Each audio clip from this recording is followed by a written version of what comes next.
안녕하세요. 금요사건 파일 디바제식합니다.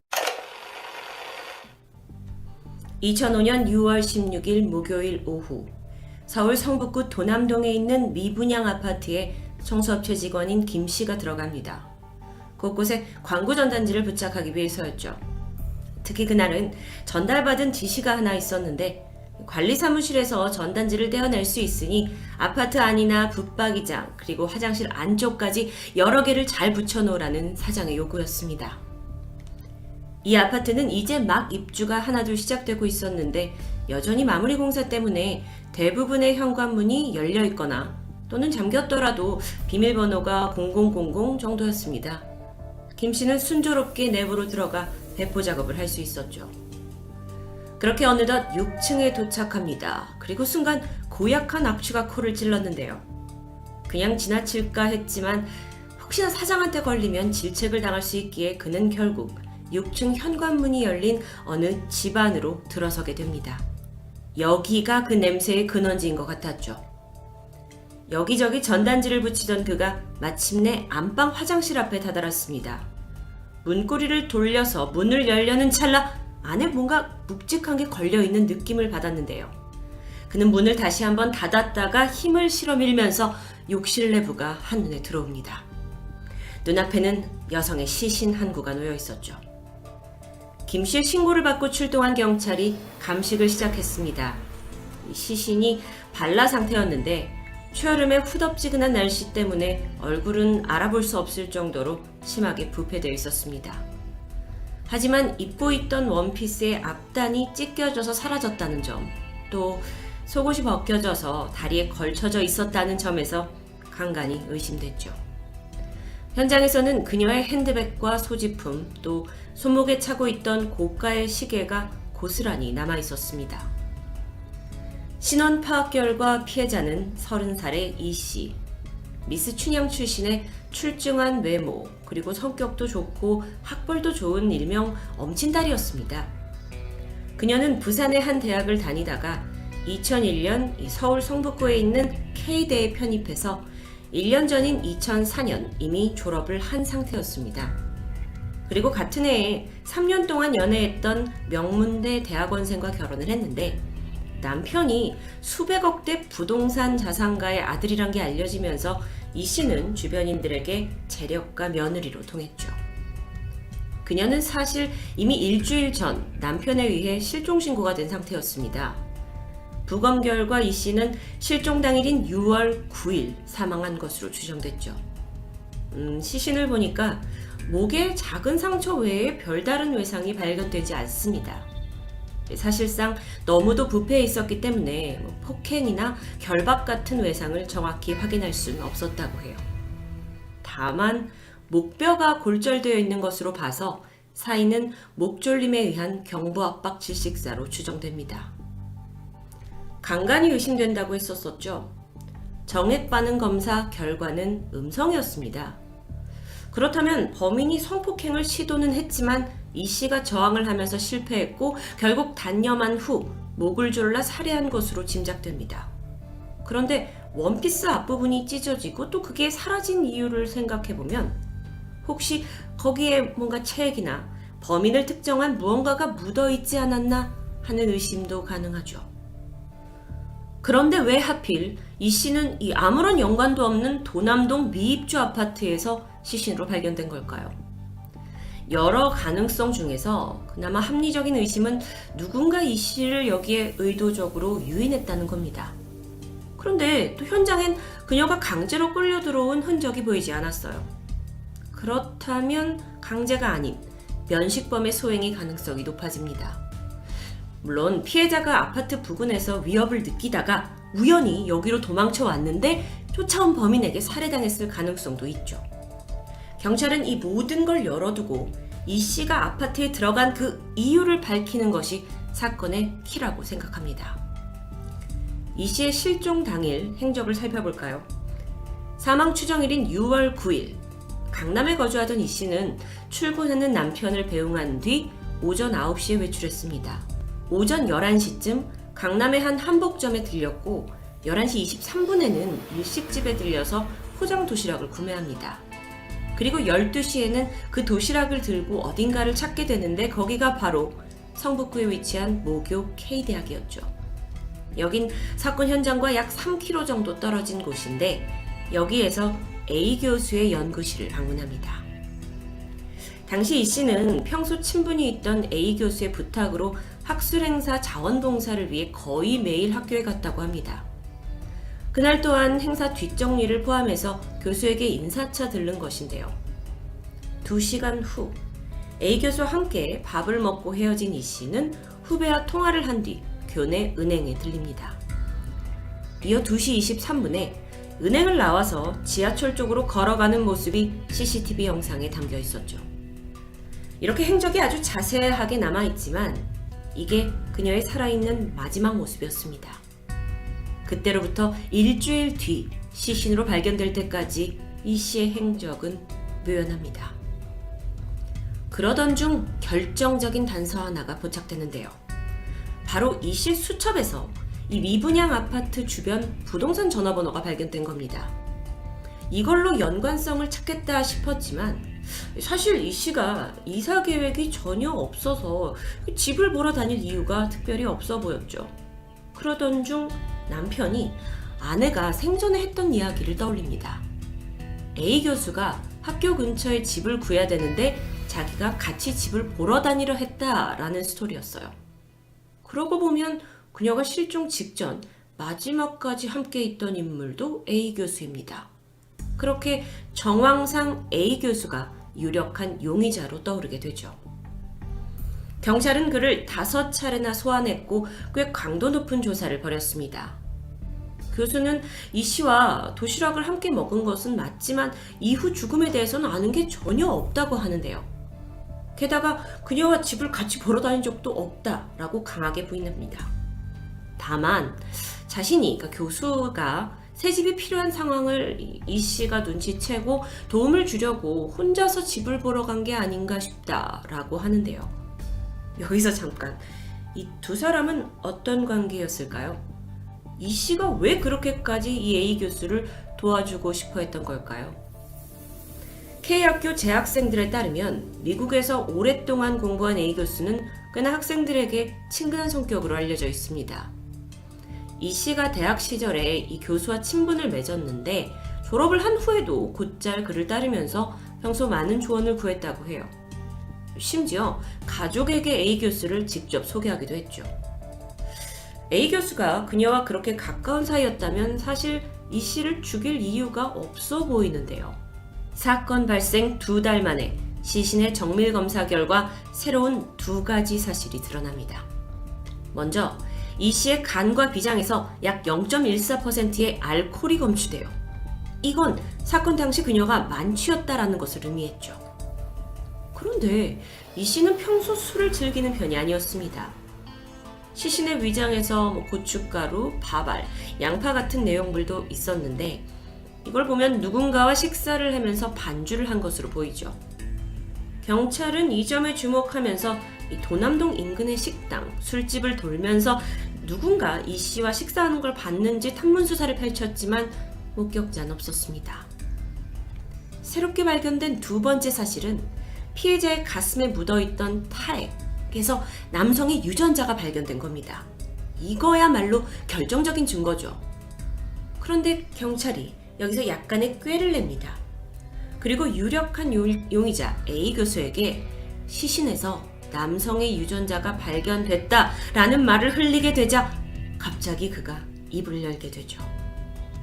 사실 자신과 이 씨가 내연 관계였다는 고백입니다. 그리고 실종 당일에 같이 점심을 먹었고 육체적 관계도 맺었다는 걸 실토했죠. 경찰로서는 이게 발견된 게 교수의 DNA다라고 말하지도 않았는데 약간 재발절이듯 자백한 상황입니다. 그렇다면 교수가 여태 죽은 피해자와의 관계를 숨겨왔고 또 거짓 증언을 했다는 점에서 그를 향한 의심은 더욱 짙어질 수밖에 없겠죠. 심지어 수상한 흔적이 연이어 포착되는데요. 실종 당일 저녁 9시 교수는 이 씨의 남편에게 전화를 걸어서 집에 잘 들어갔는지 확인을 한 내역이 있습니다. 이때까지만 해도 남편은 아내의 실종 사실을 전혀 모르고 있던 때예요. 교수는 저녁에 회식이 있었는데 학교 근처 중국집에서 술을 마셨고 이 씨가 답장이 없다 걱정이 돼서 확인차 연락한 거라고 말했습니다. 이 말들을 우리가 그대로 믿을 수 있을까요? 중국집에 있었다라는 건 동료 교수들의 증언으로 사실로 판명되죠. 그런데 여전히 이상한 점이 있습니다. 교수는 자기가 중국집에 7시 반에 도착했다 라고 했지만 종업원에 따르면 일행보다 30-40분 정도 늦은 저녁 8시쯤 도착했다고 하는데요. 자, 이 시간대가 왜 중요한지 설명드리도록 하겠습니다. 피해자가 실종되던 날 이 미분양 아파트에서 오후 2시에서 4시까지 방충망 설치 작업이 있었습니다. 그 말인즉슨 그때까지만 해도 이 씨는 이 아파트 현장에 없었던 거죠. 그런데 시신이 발견된 화장실은 아직 전기 스위치가 설치되지 않았기 때문에 경찰이 추정한 범행 시간은 방충망 작업이 끝난 오후 4시부터 해가 완전히 져서 깜깜해지기 직전인 7시 반 사이로 좁혀진 상태였습니다. 그런데 교수가 중국집에 도착한 시각은 7시 반에서 8시 사이? 그의 말의 진실 여부를 떠나서 이 빈 시간이 범행 시간과 어딘가 맞닿아 있는 것 같죠. 그런데 여러분 잊지 않으셨죠? 경찰은 가장 강력한 증거인 DNA를 가지고 있었습니다. 이게 대조 결과가 맞기만 한다면 사실 사건은 금방 해결될 수 있었죠. 하지만 결과는 충격적이었습니다. A 교수의 DNA와 이 씨의 가슴에서 나온 DNA가 일치하지 않는 겁니다. 여태껏 그를 용의자로 몰았던 건 사실 내연 관계이기도 했고 거짓 증언을 하기도 했고 또 알리바이도 석연치 않았고 근데 이게 정황이었을 뿐 살해 증거는 없었던 겁니다. 이후에 경찰이 피해자 주변의 남성 400명을 대상으로 대대적인 유전자 감식을 하긴 했지만 일치하는 사람이 나오지 않았죠. 이런 상황 속에서 A 교수가 뜻밖의 증거물을 가지고 나타납니다. 죽은 이 씨가 직접 작성했다는 유서를 제출하게 되는데 그 내용을 보니까 시부모의 갈등이 있었고 자신의 장례식에 시부모님이 오지 않았으면 좋겠다. 여기에 더해서 A 교수가 말하길 이 씨의 집안이 상대적으로 좀 평범해가지고 부유한 시댁과의 사이에서 꽤나 스트레스를 받고 또 그로 인해 부부 사이도 좋지 않았다라고 하는데 이 유서를 본 남편은 즉각 반발했습니다. 물론 고부 사이가 아주 좋은 건 아니었지만 와이프가 유서를 쓸 만큼 결혼 생활에 큰 문제가 있진 않았다는 것이었죠. 자, 그런데 여기서 갑자기 드는 궁금증이 있습니다. 처음 시신을 봤을 때 이거 살인사건 아니었나요? 근데 왜 갑자기 유서가 나오죠? A 교수가 말하기를 학교 공용 컴퓨터에서 우연히 이 씨의 유서를 발견했다고 합니다. 그러니까 이게 직접 쓴 자필 유서가 아니라 컴퓨터 파일 형식이었어요. 자기가 어쩌다 보니 또 컴퓨터 비밀번호를 풀게 됐고 그래서 이걸 찾아냈다는 너무도 미심쩍은 답변. 제가 만약 이 진술을 직접 들었다면 그냥 헛웃음이 나왔을 것 같은데요. 어쨌든 경찰은 이 유서를 토대로 이 씨의 남편과 시부모까지 용의선상에 뒀고 청부살인의 가능성을 검토했지만 모두 알리바이가 증명되면서 혐의에서는 벗어납니다. 경찰은 다시 현장에 주목했습니다. 화장실 양변기 뒤에 있는 수납장 유리가 깨져 있었는데 그 틈에서 피해자의 긴 머리카락 한 움큼이 발견됐죠. 전문가들은 만취한 피해자가 화장실로 피신하려고 했지만 범인이 뒤따라오면서 몸싸움이 벌어졌고 이 수납장 유리에 머리를 부딪혔을 거라고 추정합니다. 또 다른 특이점도 있었는데 욕실에서 셔츠 단추 하나가 발견돼요. 애쉬워스라는 좀 생소한 브랜드였는데 2005년을 기준으로 셔츠 한 벌이 10만 원 정도 되는 고가의 골프웨어 브랜드였죠. 이게 미국에선 꽤나 유명하지만 국내에선 겨우 2년 정도만 유통됐을 때입니다. 경찰은 이 단추가 범인의 것이라고 봤고 셔츠를 판매하고 또 구매한 사람들을 파악해서 DNA를 대조했지만 일치한 인물은 없었습니다. 유력한 용의자 A 교수와도 DNA가 맞지 않고 주변인들도 아니고 셔츠 가진 사람도 없고 혹시 우리가 DNA를 너무 믿었던 건 아닐까요? 이 부분에 대해서 한 전문가는 이 사건 현장의 날씨가 꽤 더웠기 때문에 DNA가 변질되거나 수사 과정에서 오염됐을 가능성도 있다라고 지적합니다. 즉, 이 DNA 대조를 절대적인 기준으로 보는 게 무리가 있을 수 있다라는 소견이죠. 그렇다면요, 정황상 범인은 A 교수를 가리키지만 결정적인 증거가 없기 때문에 결국 이 사건은 미궁에 빠져버립니다. 사실 DNA 감식은 대부분의 수사에서 여태 핵심적인 역할을 해왔는데 이번에서는 오히려 이 DNA 증거에 너무 집착을 해서 발목이 잡혀버린 아이러니한 상황이었죠. 참고로 A 교수는 현재도 이 해당 대학에서 재직 중으로 알려져서 논란이 되고 있습니다. 이제는 네티즌들 사이의 가설을 한번 살펴볼까요? 욕실에 몸싸움의 흔적이 있었는데 그런 것 치고는 피해자가 어깨에 메고 있던 핸드백과 그 안에 선글라스, 노트 같은 게 별다른 손상 없이 아주 깨끗하게 발견됐다는 게 이상하다고 지적합니다. 그렇다면 범인이 피해자를 다른 곳에서 살해한 후에 시신을 트렁크 같은 곳에 보관하다가 발견 직전쯤 이 아파트에 유기한 게 아니냐라는 주장도 나오게 되죠. 그리고 또 수사에 혼선을 주기 위해서 원피스를 일부러 찢어두거나 속옷을 내려서 마치 성범죄처럼 조작했을 수도 있다라는 추리도 있습니다. 또한 범인은요, 이 도남동 미입주 아파트가 보안에 취약하다라는 점도 잘 알고 있었기 때문에 관련 인물을 확대해서 조사해야 한다는 점이 나왔습니다. 경찰분들이 알아서 다 조사하겠지라는 믿음이 많이 약하다 보니까 이렇게 네티즌 수사대가 더 열성이기도 합니다. 현재 공소시효가 사라진 이 사건의 재수사를 담당하고 있는 곳은 서울지방경찰청입니다. 하지만 제보가 없으면 사실상 사건 해결은 쉽지 않겠죠. 모든 미제 사건이 그렇듯 여러분의 작은 기억의 조각이라도 제보해 주시면 사건 해결에 큰 도움이 됩니다. 도남동 미분양 아파트 살인사건. 과연 범인은 누구일까요? 그리고 결정적으로 남아있는 그 DNA는 정말 범인의 것이었을까요? 금요사건 파일 디바제시카였습니다. 안녕하세요. 금요사건 파일 디바제시카입니다. 2008년 9월 10일 이른 아침, 인천 남동구 만수동에 위치한 만월산에서 한 부부가 등산을 즐기고 있었습니다. 오전 7시 50분쯤 이 등산로는요, 밤새 내린 이슬비로 축축하게 젖어 있었죠. 부부가 등산로를 따라 걷고 있었는데 갑자기 산 중턱쯤에서 여자의 비명소리가 들려요. 그래서 부부가 놀라서 잠시 멈춰 서게 되죠. 그리고 얼마 후에 급하게 산을 내려오는 한 중년 남성을 목격합니다. 손에 무언가를 들고 있었는데 한 30cm 정도 되는 얇은 막대에 흰 천이 둘둘 말려있는 듯 했어요. 막 서둘러 내려가던 그 남성과 부부는 눈이 마주치게 돼요. 그러자 그 남자가 부부에게 미소를 지어 보이더니 이후 등산로가 아닌 다른 산길로 자취를 감추게 되죠. 부부는 이게 어딘가 굉장히 꺼림직했습니다. 하지만 일단은 등산을 이어갔죠. 그렇게 만월산 8부 능선쯤의 한적한 등산로를 지날 때쯤 거기서 쓰러져 있는 중년 여성을 발견합니다.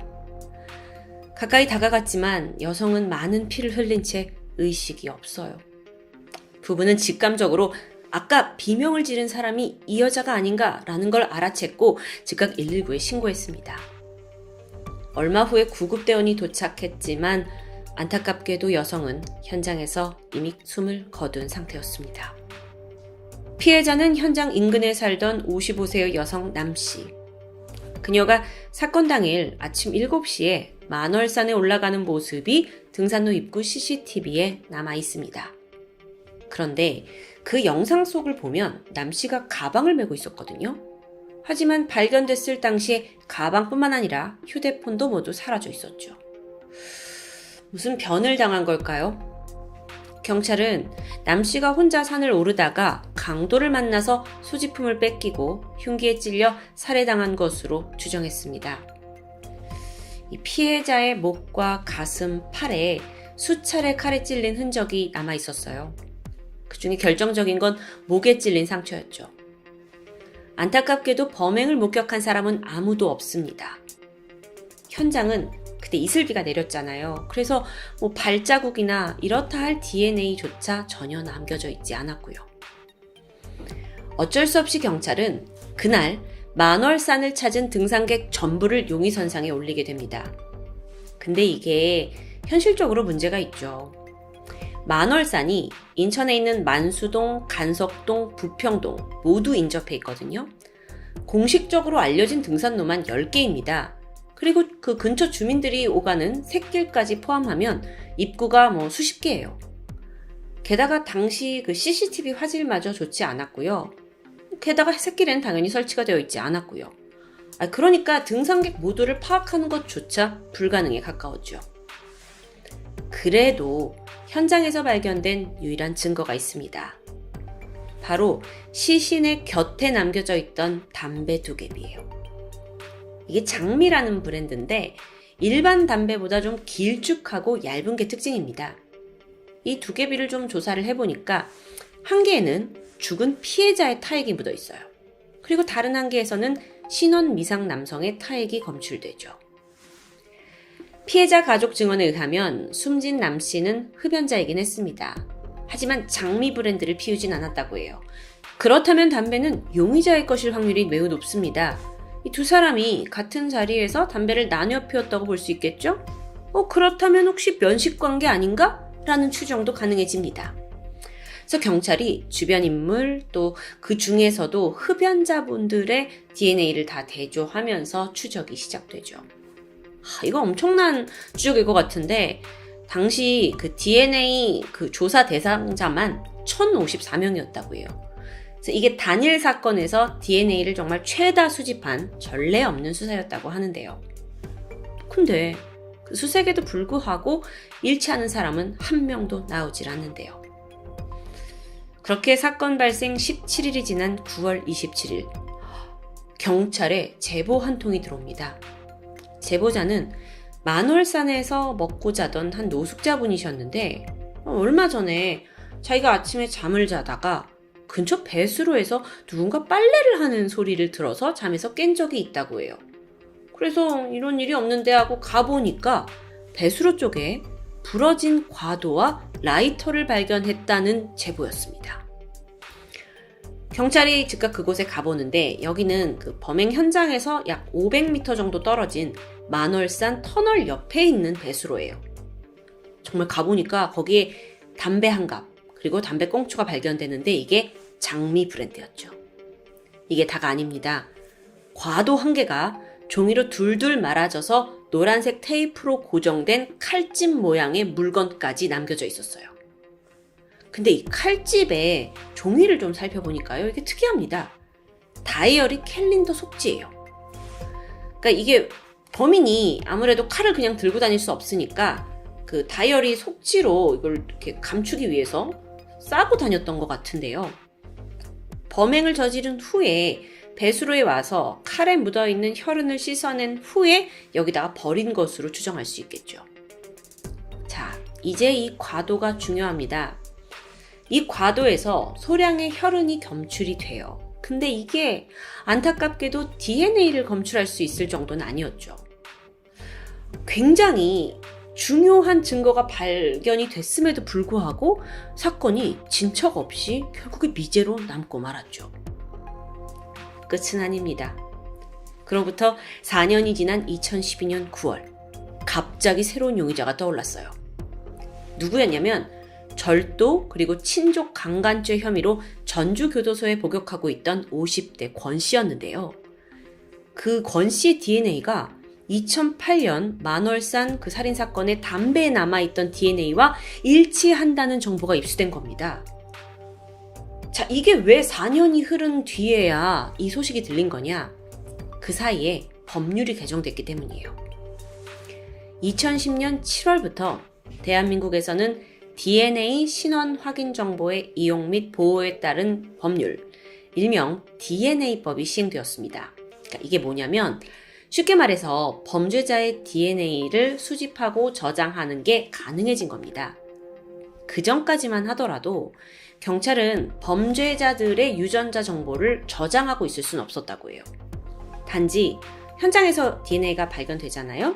그러면 주변인들의 DNA를 채취해서 이걸 하나씩 대조하는 게 전부였던 거죠. 정말 일이 많았겠죠. 하지만 2010년에 법이 개정이 되면서 모든 범죄자들의 DNA를 보관할 수 있게 됐고요. 이에 따라서 그 만월산에서 나온 DNA와 이 범죄자께 일치한다라는 게 나온 겁니다. 그렇게 수면에 오른 권 씨를 보니까 전과만 8범 이상인 아주 상습 범죄자입니다. 특수강도, 강간, 빈집털이, 게다가 친딸을 성폭행한 죄까지 더해져서 그는 전주교도소에서 복역 중이었죠.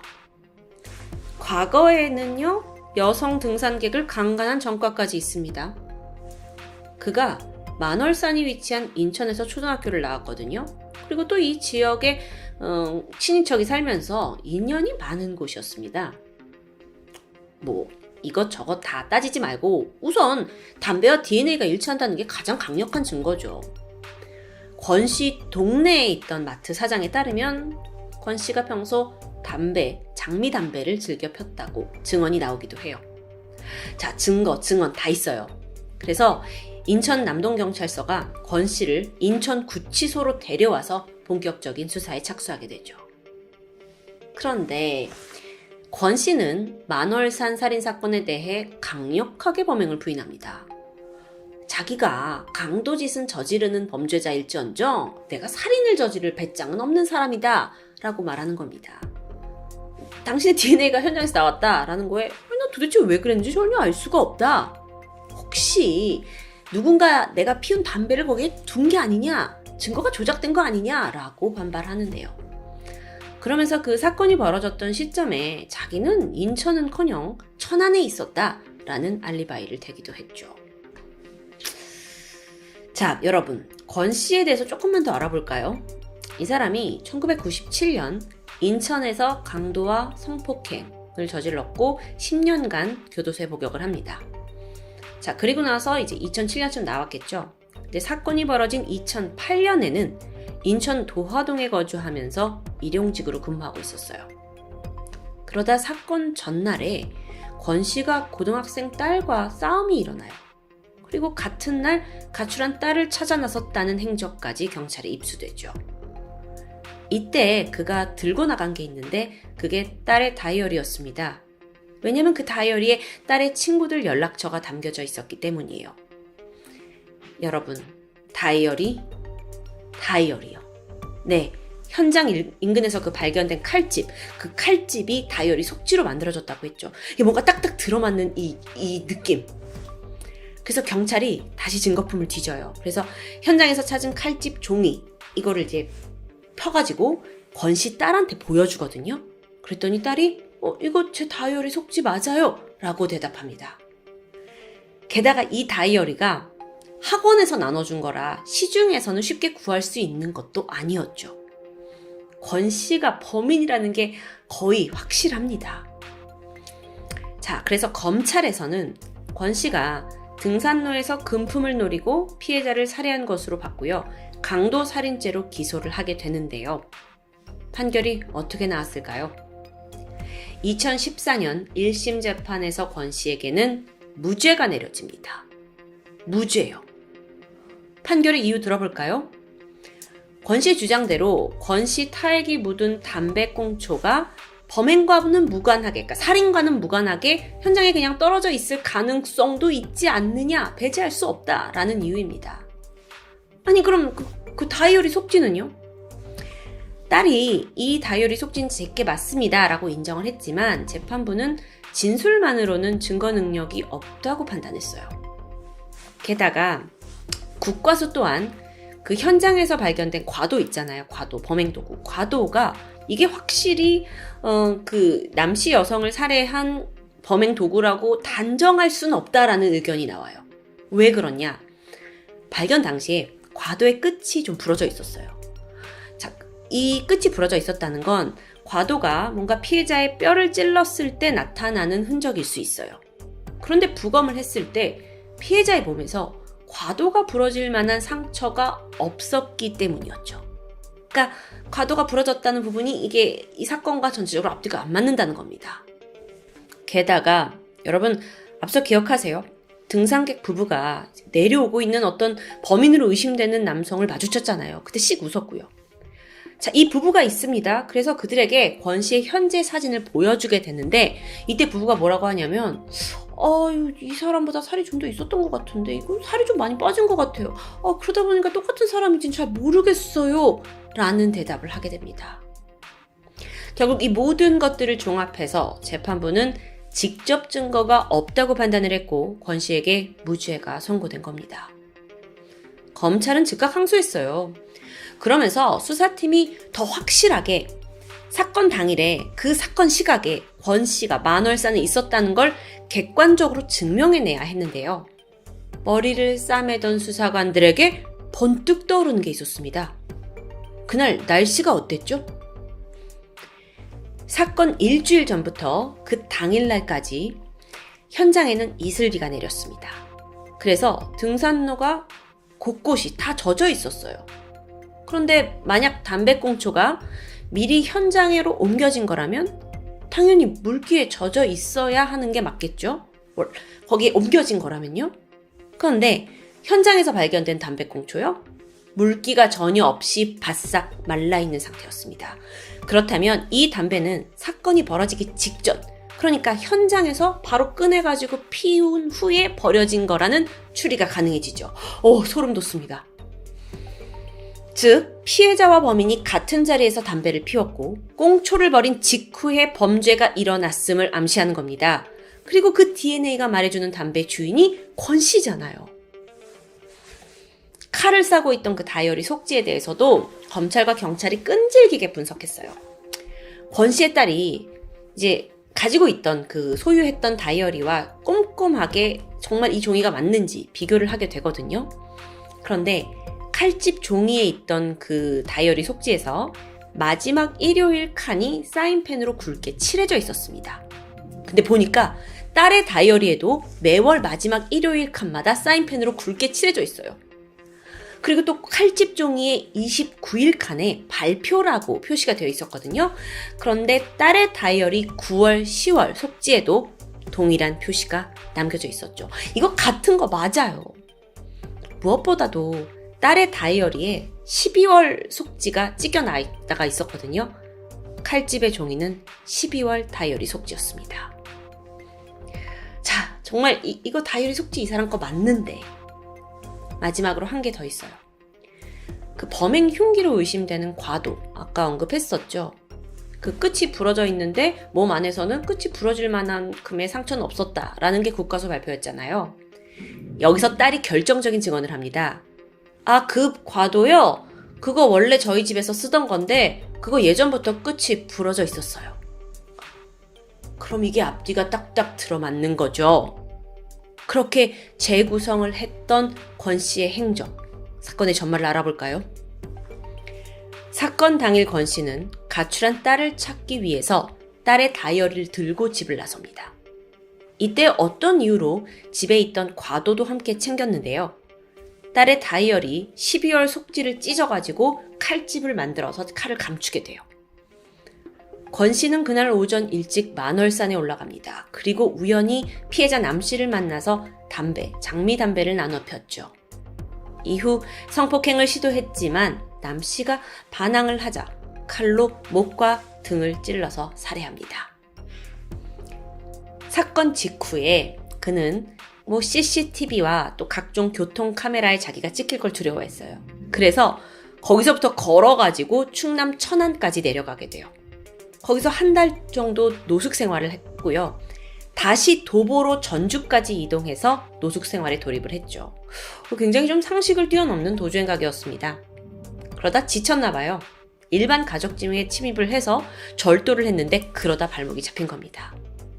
그렇게 수감이 되면서 살인사건도 피해갔다 싶었지만 범죄자 DNA 수집 결과가 일치하면서 꼬리가 잡혔던 겁니다. 와, 오늘 사건 뭔가 저에게 약간 희열이 느껴지는데 2014년 9월 항소심이 진행됩니다.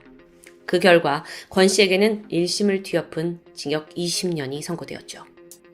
2심 재판부는 범인이 현장에서 피해자와 함께 담배를 피웠다라고 보았고요. 칼집이 딸의 다이어리 속지가 맞다. 그리고 이 과도도 범행 흉기가 맞다라고 모두 인정합니다. 유일한 목격자였던 그 부부가 권 씨 사진을 알아보지 못한 건 그동안 권 씨가 굉장히 오랫동안 노숙 생활했잖아요. 그래서 체중이 완전히 많이 빠진 거예요. 그래서 못 알아봤다는 부분도 인정이 됩니다. 2015년 2월 대법원은 권 씨에게 징역 20년형을 확정하게 되죠. 이 사건 정말 참 다이나믹하죠. 그러면서도 작은 증거에도 아주 꼬리에 꼬리를 무는 추리를 이어나간 그 수사관 분들이 정말 대단하게 느껴지는데요. 이 사건은 간접 증거로 살인이 인정된 케이스로 남아 있습니다. 물론 그 담배에 남아있는 DNA가 확실한 직접 증거 아니냐라고 생각하실 수도 있는데, 직접 증거라는 건 범인이 그러니까 살인을 저지르는 장면을 누군가 목격했다라는 것처럼 저 사람이 범인이에요 라는 걸 정확하게 말할 수 있는 결정적인 증거를 의미한다고 해요. 증거를 바탕으로 범인을 추리해야 하면 그건 직접 증거라고 볼 수 없는 거죠. 이 사건의 경우에는 권 씨가 그 피운 담배를 현장에 버리는 걸 본 사람이 없는 거예요. 그래서 담배에 남은 DNA는 간접 증거로 됩니다. 1심에서 무죄를 선고받아서 우리를 답답하게 했지만 결국에는 유죄를 이끌어낸 이 사건. 끝까지 포기하지 않고 노력해주신 수사관분들에게 정말 감사를 표하고 싶습니다. 사건을 담당했던 인천 남동경찰서 강력 4팀장님은 이런 말을 남기셨어요. 이제는 과거와 다르게 죄를 지으면 꼭 잡히는 시대입니다. 날이 갈수록 발전하고 있는 과학기술, 거기에 끈질긴 수사까지 더해진다면 비록 목격자, 직접 증거는 없다 하더라도 충분히 죄를 입증할 수 있는 그런 시대가 되었습니다. 그리고 그걸 확실하게 보여주는 게 바로 오늘의 사건이었고요. 지금까지 금요사건 파일 디바제식합니다.